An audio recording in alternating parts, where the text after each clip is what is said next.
cell phone. And if you could join me in a prayer here. I believe our nation is in trouble today, probably more than I've seen in my lifetime. We are contending with issues that are causing the very foundation of our country to crumble.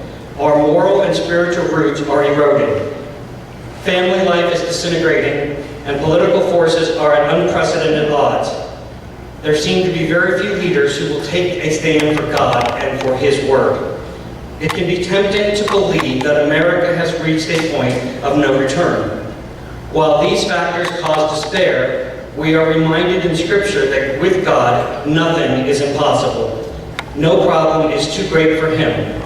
Seasons of distress and uncertainty and hardship call for faithful, fervent prayer by God's people and remind us of our responsibility to humble ourselves before Almighty God. We cannot expect healing to come to our nation apart from obedience to God through His holy word. God longs for His people to humble themselves and to seek forgiveness and pray for guidance. God's word says, "Blessed is the nation whose God is the Lord." The Bible commands that we repent of our sins and turn to Almighty God. And because we are confident that we serve a God of mercy and compassion, we know that He stands ready to respond to our cries out of the abundance of His divine wisdom. It is a crucial time for us to individually and collectively seek God's divine intervention for the challenges facing us as a nation. We need to pray not only for our nation, but we need to pray for our leaders, for all of those who govern us, that they will turn to God with humble hearts and follow Him. Our military leaders need our prayers as we have dedicated men and women serving on battlefields and sacrificing their blood to protect our nation and many innocent people around the world. God is faithful to bless those who turn to Him. Pray that as a nation we will return to God. As we call on God, let us do so with genuine faith, believing that He hears our prayers. God can heal this great land for which our forefathers fought and died. We need spiritual renewal, we need a revival in America, and we need each other and everyone to pray. In Jesus' name, amen. Amen. So if we could raise for a pledge of allegiance. Pledge allegiance to the flag of the United States of America and to the republic for which it stands, one nation, under God, indivisible, with liberty and justice for all.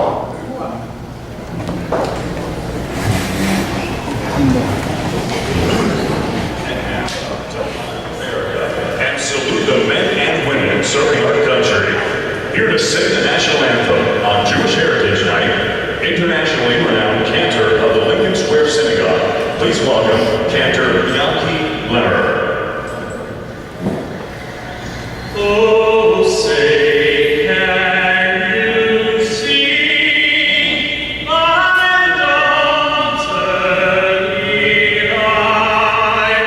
What so proudly weeping at the twilight's last gleaming, and bright stars through the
haven't gotten your membership card for that, we'll see Joe.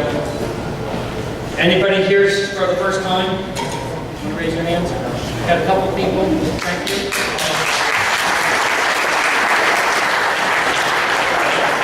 There's a form on the table, and you can leave them here if you're a member for the first time or joining us for the first time. We'd like to see what drives you here, and that's very helpful to us. Thank you. The Energy Committee presented last month, and Paul Saunders is in the back, and he's there with some handouts from that presentation, as well as he's got some of the books that they were selling. So ready to see Paul and look at that book and think about buying a book from Paul there. All right, we've been selling, and we will continue to sell 50/50 raffles, and we'll draw at the end of the meeting tonight with that. And of course, Bob with the gun raffle in the back. So if you haven't got your gun raffle ticket, you can do that at the break as well. All right, this was a special message from one of our members. I think it's a special Cuban member of our organization, Andrew. You certainly remember Desi Ardez, their Miss I Love Lucy show. This country wouldn't have a cent in our pockets. From 20 Canary Cays to this night here in New York, it's a long ways. And I don't think there's any other country in the world that could give you that opportunity. I want to say thank you, America. Thank you.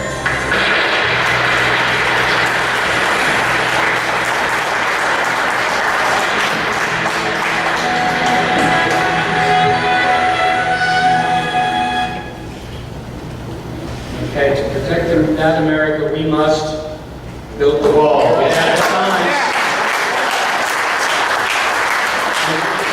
Buy a sign for $10 and we will place them. So we have the signs in the back. We also have some other signs back there, and we appreciate that you support that agenda. All the items that all the activities that we're doing to support the agenda are funded by all of this, so that's very helpful, and it sends the message we need to do that. Build the wall, and please help us support this effort. We got LVTP chips, so if you want to buy something tonight, Brian's in the back. If you want to purchase something or whatever, you can go to Brian and do the chips there, and that way if you don't have cash, you can take care of it. And what did we do here? You can use them to buy merchandise raffles and put in the donation buckets, and you're good for tonight only. Okay. Treasury report as of 9/5/2018, the total bank balance is $20,759. We continue to spend from our political fund in order to support conservative candidates. I don't know what's going on here. Please use the green support agenda buckets in the back to help that out. The membership report is 9/5. We have 1,774 associate members, 337 regular members, for 2,111 total members. And the goal for 2018 was 2,000, so we're doing all right. Val and Blair Ferguson usually come up, or what Val usually does, as you know, many of you remember, Val comes up and talks about the support the troops and all their efforts. I was lucky enough to be able to go and actually see their whole action at work there. They have a little storage shed where they collect all the stuff and they send out all this stuff, and they're doing phenomenal work. And by the letters that she reads every month, it's amazing how much these troops really love what they do and really need this. So continue to support the troops, and Joe Matias is in the back, so if anybody did bring anything for that effort, you can drop it off with Joe. All right, we have a bylaws change, so we have a little technical thing to take care of tonight. In order to comply with certain government regulations, we need to add a dissolution clause. That means if we go away, what do we do with our money? Well, they require that we have language in our bylaws to say, you know, the board just can't take your money and leave. We actually have to do it, and the federal law requires that you send it to another 501c4 organization, so we have to basically create that language, and this is the language that we're proposing as a change in the bylaws upon termination of operations and dissolution of this corporation after paying or adequately providing for the debts and obligations of the organization. The remaining assets shall be distributed to and only to one or more 501c3 organizations. So that was not in our bylaws originally. It's something that is required and should make everybody feel comfortable that since we now have a lot of money, that if something happens, that nobody's going to decide to dissolve the board and take your money. It's going to go, it'll have to go according to law. So Need a motion. we'll need a motion for that. So if I can take a motion, okay, Ed, and a second from... Second. Okay, and do we have any discussion on that motion? And seeing none, can I have a vote on accepting that as a bylaws change? Aye. All in favor? Aye. Anybody opposed? All right, so that passes. All right, so tonight we have a featured speaker. Many of you know him, Mr. Sameo over there. He has been greeting a lot of you for a long time here, checking you in, and sometimes fighting with members. No.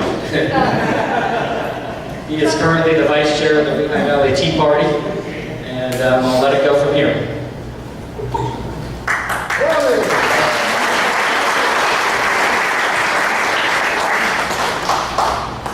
Don't clap so loud. You know you're scraping the bottom of the bucket when I'm your speaker tonight. Saved a lot of money. It's coming up. Should be good to go. All right. So this little presentation is going to be about the Lumi left, Q, and you. All right. So about the Lumi left, a little bit of a brief history lesson about that actual name, the Lumi left.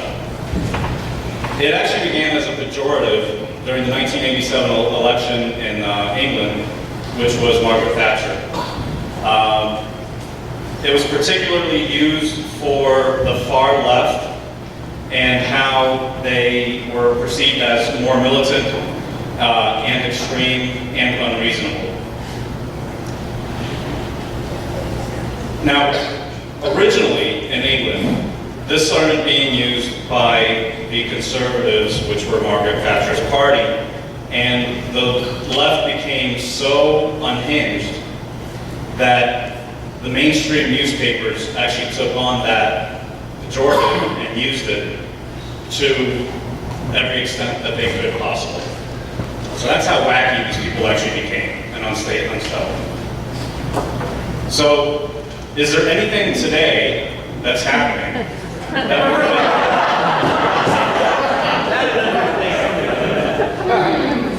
would fit that description?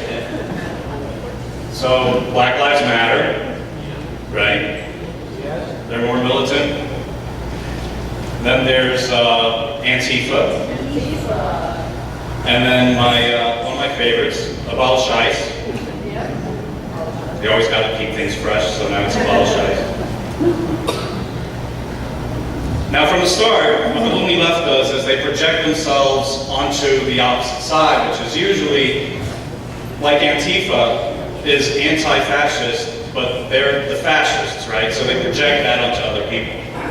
They're mostly white, and they call everybody else a racist, so, you know, again, that's just the status quo of the left, the Lumi left.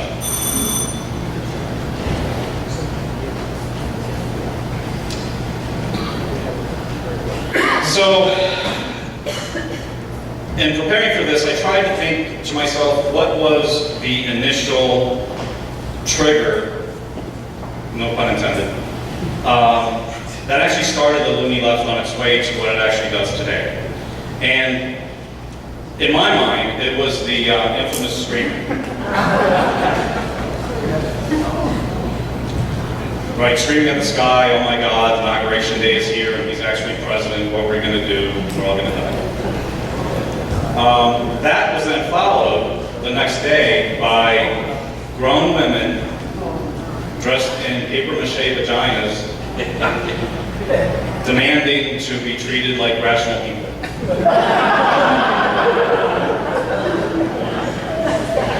I was actually there. I was there for the inauguration, and then I had stayed overnight. And my plan was to take my rented SUV into DC to go have breakfast at Trump International. And I got stuck in the middle of that insanity. get a hat. Got a lot of really weird signs. So it got to the point that the buses were actually unloading in the middle of the streets, all these back alleys, and of course my GPS is going crazy because everything's backed up. And finally I gave up on having a tasty breakfast with Donald Trump's hotel. And I turned, and as I'm trying to turn, of course the streets are all clogged with people in their pink hats and their paper mache. And they literally started beating on the back of the SUV, which was a rental, thank God. Screaming about, watch where you're going. And, they're the ones getting in my way, and I'm got a green light. Anyhow, that was my personal experience with the living left. Should have run him over. That, of course, will fast forward a year. And on the first year anniversary of the inauguration, a number of people decided to get together and howl at the moon. I can't wait until the second anniversary because I can just imagine what they're going to do. Howling at the moon apparently doesn't work to get rid of a president that's duly elected. And then, of course, there's Russia, the Russian conspiracy theory. This is actually one of my favorite things. So what the right does now is they actually have memes that mock the left, and that's what we need to do, is mock the left and show the world how really crazy these people are. This is how they actually think. They actually think that there's a Russian collusion when there's been, year and a half, 2 years plus of investigation for nothing.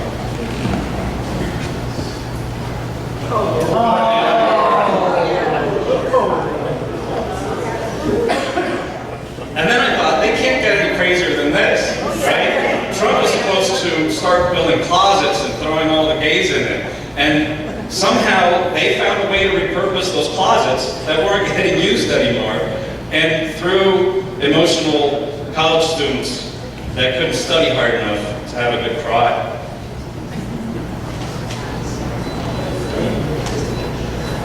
And then I thought to myself, there's absolutely no way they're going to top this, right?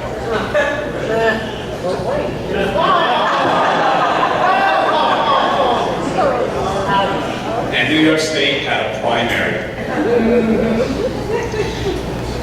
Now, again, the good thing is that we use this as fodder to basically mock them and their disingenuous ideas that any rational person that can do math will figure out that their socialist economy would never work. And I really thought, this has got to be it. Like, they can't go any wackier than this. Okay. She actually endorsed the Republican when she was flown, she flew to a state to endorse a Democrat socialist, and she said, oh, the red side's going to win. I mean, this is like how bad these people are. Remember, she was the Statue of Liberty climber. And then there was this. She was outside of court yesterday. Her name is Patricia Accomo, screaming that, just listen. America! America! I made a song. If it fits you, so be it. If it doesn't, America, you mother! You drug addict!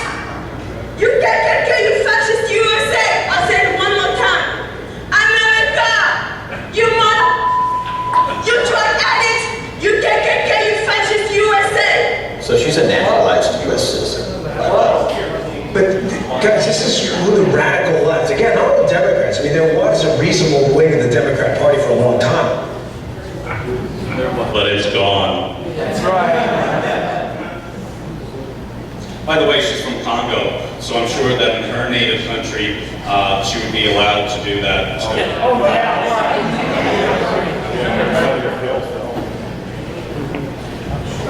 So, after watching that, I thought to myself, come on.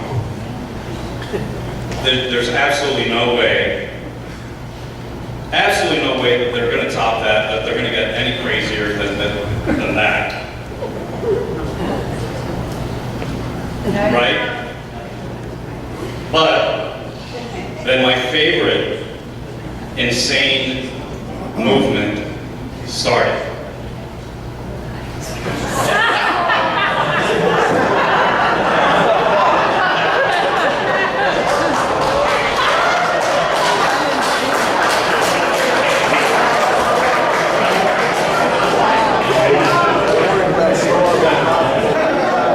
So, if you're keeping track, the left doesn't want you to have ice or straws.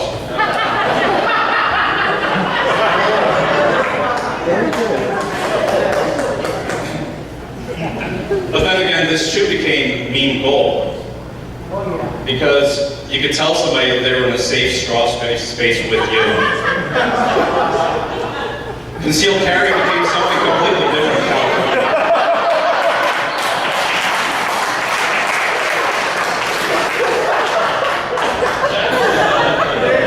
A revolution started because they will not take our Fendi straws.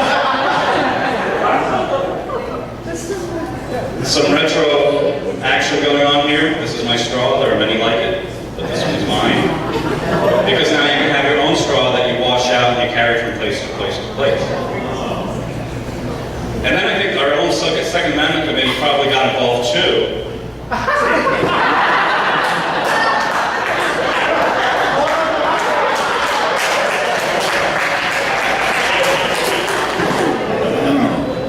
Flags are for sale in the back for $15.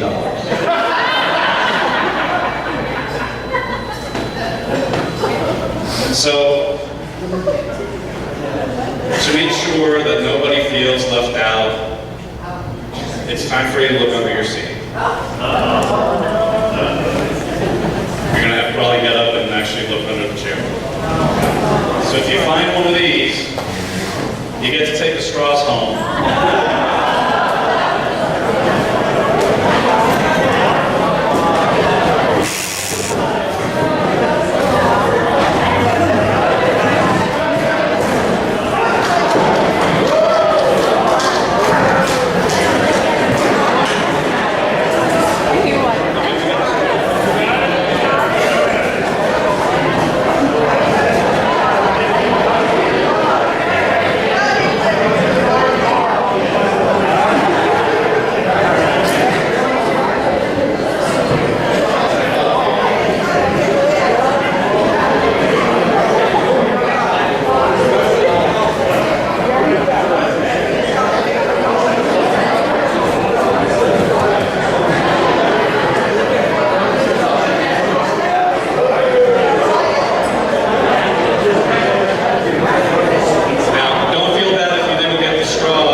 Triggering half a dozen people.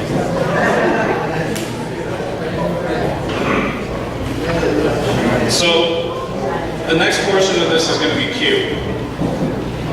And QAnon is brought to the forefront when there were two rallies. There was a rally in Tampa, and then there was a rally here in Pennsylvania in Wilkes-Barre. And people started...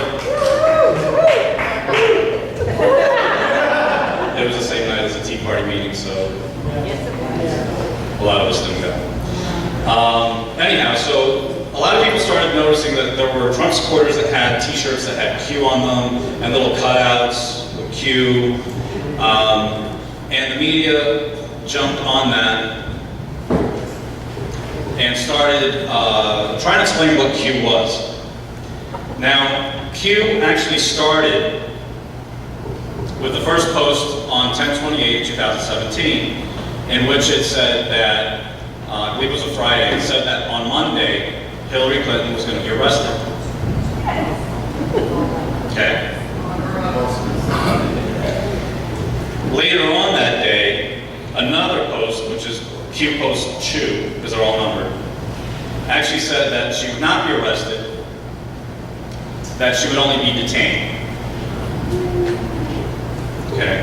And this now starts this whole theory and domino effect of, well, did she get detained? Would we know? And people started following it and coming up with their own theories. and trying to read into what was going on with this anonymous thread. One of the theories is that QAnon is a group of people that is associated with the Q group of the NSA, which is a highly secretive group that listens to your phone calls and deals with terrorism, both domestic and foreign.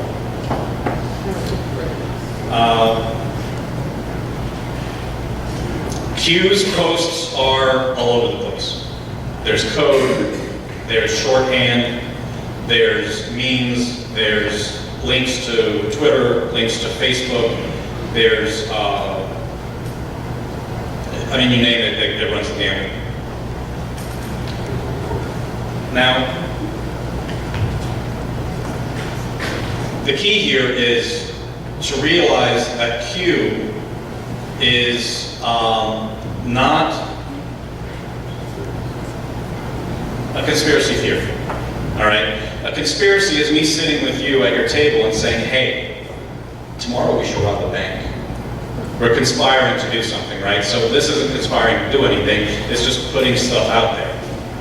A theory is, if I read this, I'll come up with my own theory, right? That theory isn't being put at me. I'm coming up with it. So it's not a conspiracy and it's not a theory, so it's not a conspiracy theory. It's basically like breadcrumbs or a laser pointer, basically guiding you on a treasure map to something more than just random things occurring. I found that, because it's difficult to actually describe it, so I found a video, it's a little over 10 minutes long, and it actually goes into what the majority of Q followers believe Q to be. Now, keep in mind, take this with a grain of salt. This is, 90% of it is you're going to agree with it, but I'm guaranteeing you that 10% of the stuff that's said in this, you're going to be like, yeah, that's a little out there, right?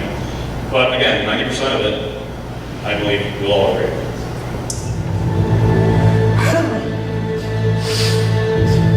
Have you ever wondered why we go to war? Or why you never seem to be able to get out of debt? Why there is poverty, division, and crime? What if I told you there was a reason for it all? What if I told you it was done on purpose? What if I told you that those who were corrupting the world, poisoning our food, and igniting conflict were themselves about to be permanently eradicated from the earth? You might think that an idealistic fantasy. Well, let me tell you a story. We acknowledge there are criminals, of course. They rob your house, they steal your phone. They can murder you too if they think they can get away with it. We have all experienced criminals in one way or another. Criminals, as we know, are those who choose personal gain over the rights of others and have no regard for the law. But here's where you need to expand your thinking. Criminals can also succeed in business and politics and can be elected as our leaders. If a criminal became the president, imagine what they could achieve. They could use the full weight of their executive power to commit much larger crimes and ensure they and their friends were enriched to the fullest extent possible.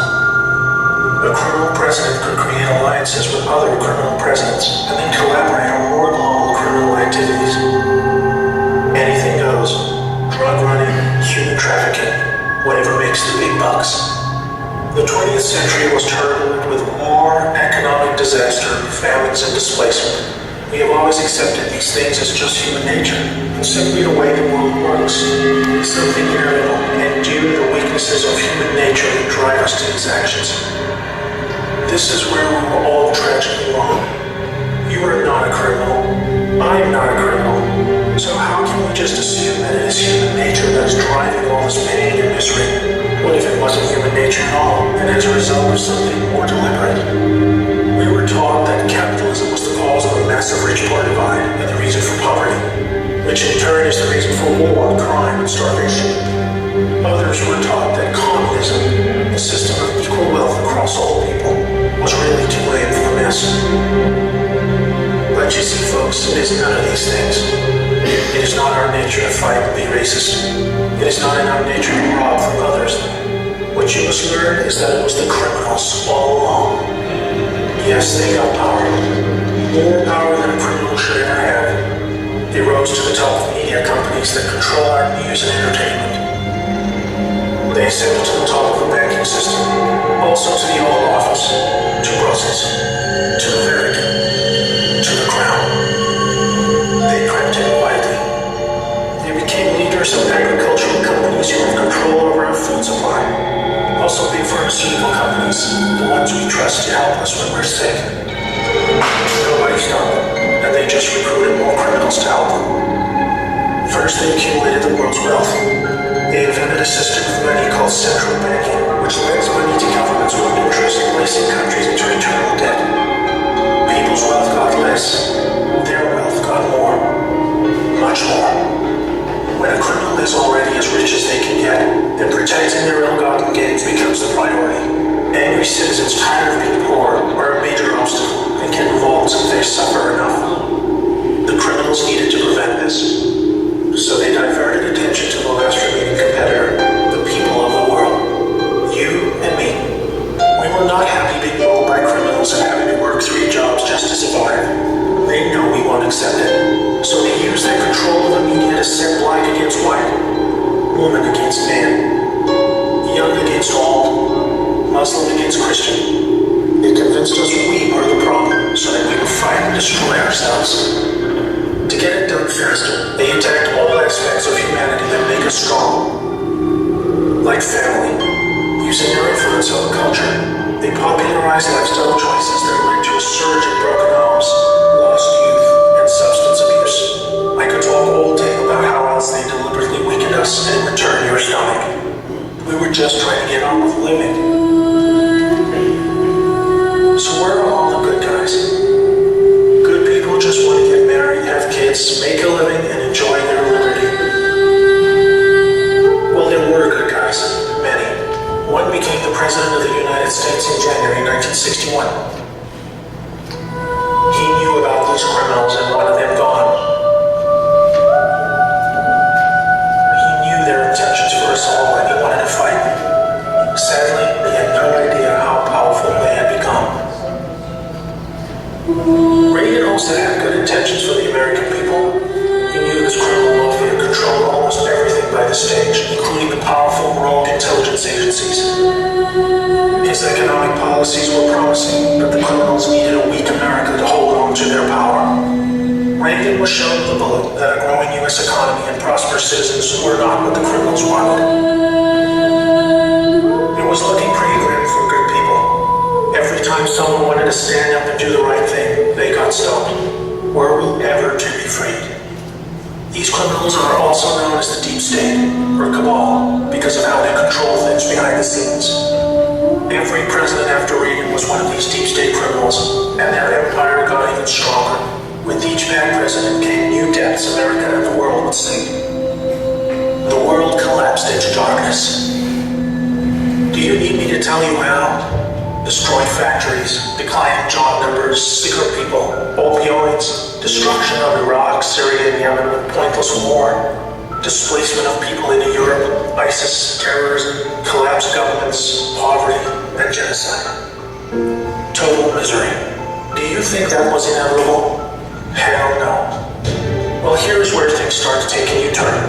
When the full picture comes to be known, it will forever be regarded as the greatest story ever told. Well, here is the top line.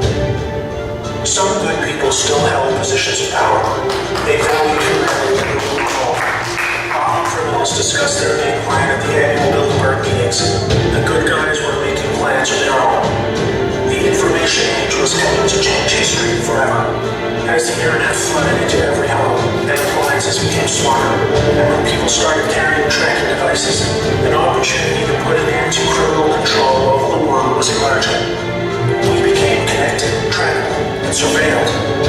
But so did they. They became dependent, just like we did, on email, SMS, instant communication.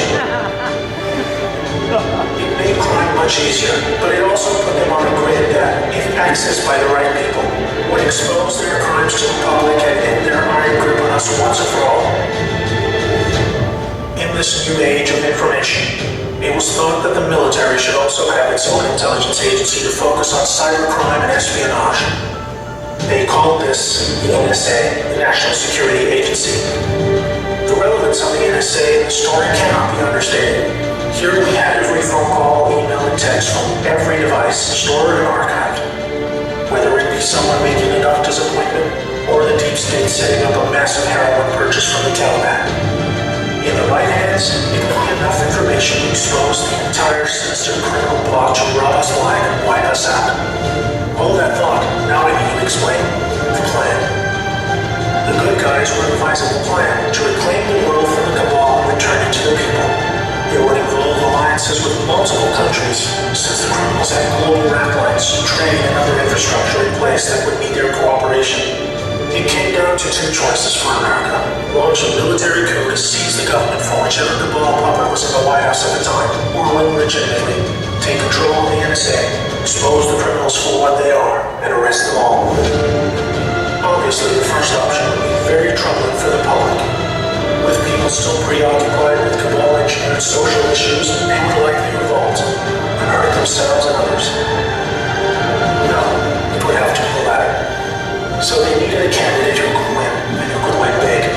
Many states like California have been so heavily inundated by criminals that even the voting machines were electronically set up to swing votes any which way. It would need to be a very decisive victory. Good patriots in the U.S. military and their global partners asked Trump to run for president so he could take back control of America legitimately without alarming the public. Trump was a good choice, obviously, because he overcame the vote fraud and won. But he was a patriot, and he was loved and admired by the public. He was not interested in joining the cabal, mainly because they hated America and he did not agree with them on that point. As soon as he showed interest in taking power, they activated their media assets to viciously turn on him.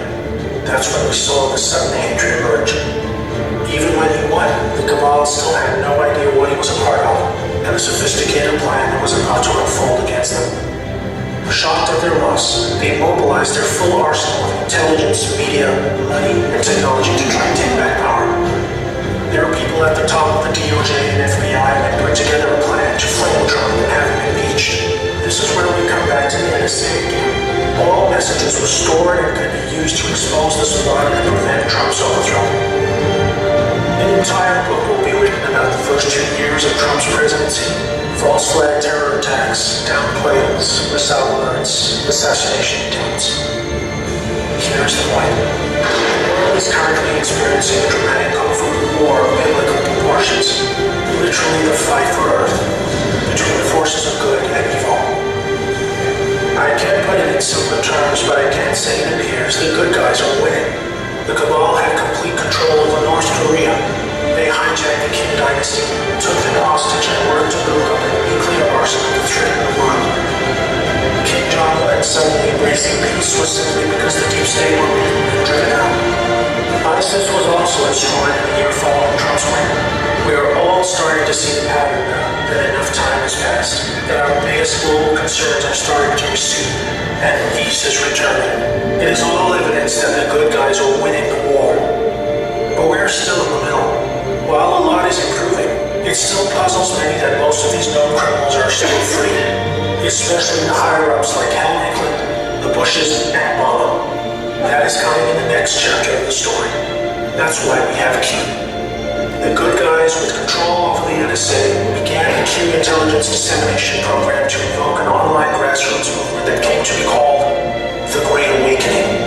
It started on underground internet channels and moved to the mainstream. Q has been a fun distraction for those who follow world events and desire truth, but it is about to begin a much more important and necessary phase, keeping the public informed when the deep state war breaks out onto the surface. By this, I mean high-profile arrests. Yes, folks, the criminals I'm referring to are famous politicians, actors, singers, CEOs, and celebrities, people who have earned our trust, respect, and admiration. They have done very bad things that are all fully known and documented, and they will be severely punished. Those of us who have followed Q since the beginning will be here to help you make sense of the coming events. We are among the first to realize that our petty partisan divisions are just trivial distractions, and we are all enslaved by a hidden enemy. We realize that the problem was never capitalism or socialism. Democrat or Republican, black or white, Muslim or Christian, we know it was just very powerful criminals who had too much power. Fellow slaves, it's time to buckle your seatbelt, recognize your true enemy, and embrace a new future that we all owe to the brave patriots who risked their lives to achieve this victory against the greatest force of evil the world has ever known. May God bless America.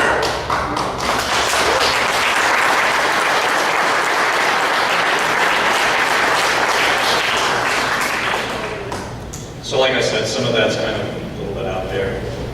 But most of it makes sense. We'll see how it all turns out, I guess. Something interesting in the video, they talk about Kim Jong-un and how the ball had him basically under their thumb. And as soon as that was removed, that now he wants to get rid of those nuclear weapons. And just this week, he announced that he wants to get rid of everything nuclear before the end of Trump's first term, which I think is kind of telling. And again, so Q is basically laying out the breadcrumbs and putting these little hints out there, and then you kind of have to take that to the next level. Some of the things that are known for Q, obviously trust the plan, but there is a greater plan in place that is being followed, and we should trust it. And also, where we go one, we go all, which is that WWG1, WGN. So this now brings me to, what about you? Where do you fit in all of this? Where do I fit in all of this? And we are going to encourage you to sign up for the flash mobs that are starting again. All right. Participate. So once you sign up, we ask that you participate whenever you get a text message. That you go and vote on election day. Not only that you vote, but you bring a friend or a neighbor that is like-minded, as you. That's right. And we've literally left that home that day. Ross Severi, who's going to be taking over the flash mobs for us, and obviously Tom Carroll, who started them last time. We'll be speaking later. Yeah, he will be coming up later. And that's all, folks. We do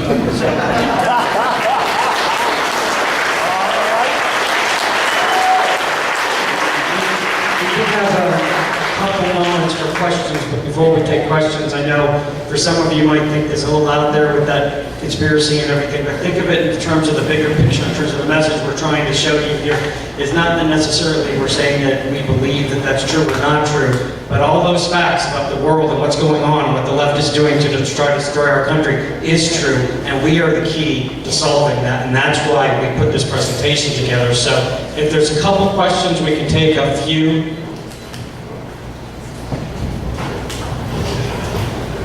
I believe that this video is true. I agree with this video.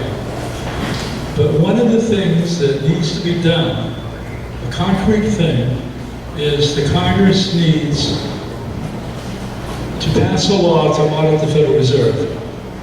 Because the Federal Reserve is part of the problem here.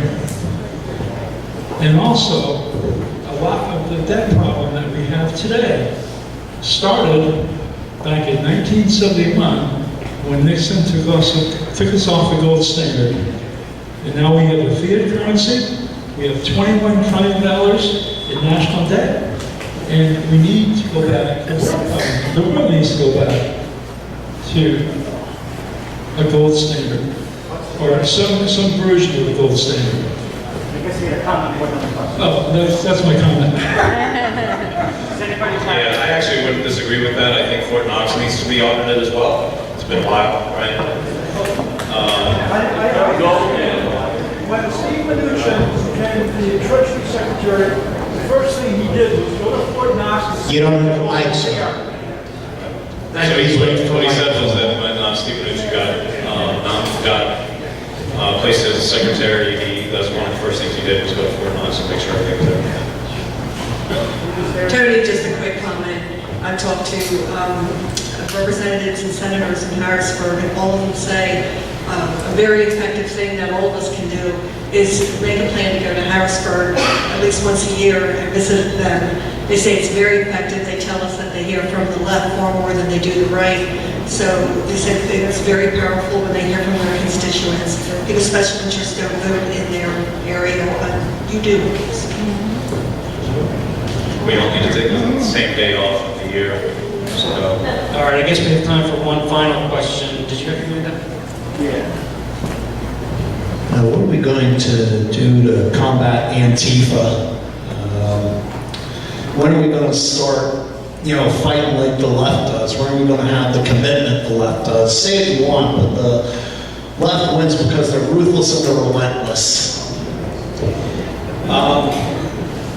So, yes and no. I don't think that it would be wise of us to all of a sudden turn into a right-wing Antifa group or for any of that sort to happen. I think what happened in Berkeley last year was telling that normal, average people who were against that kind of violence showed up and they fought back as soon as they got attacked. Right? So if you are defending yourself while you're practicing free speech, I think that's a good thing. Okay. But to actually organize a group, I think that's, leave that to the authorities for them to be considered a terrorist group and be done with them. Thank you, Thank you.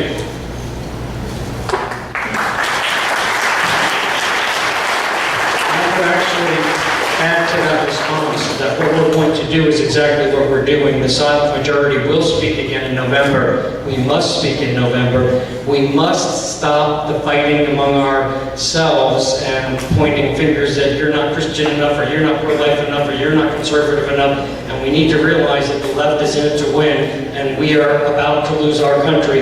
And this election is the most important election in our history, at least since the Civil War, if not even before. And so that's why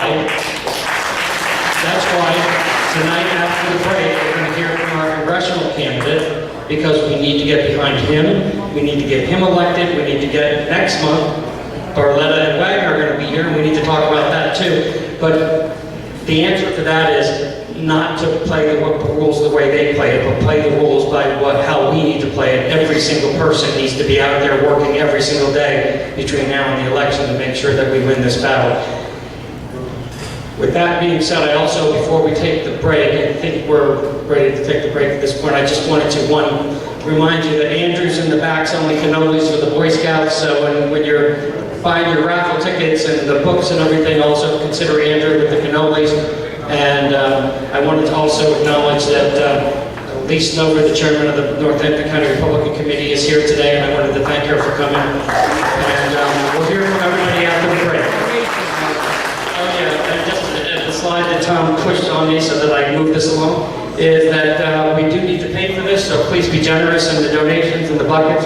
And if you're short on cash, you can use the chip. So thanks, and have a good break, and we'll see you in 10 minutes.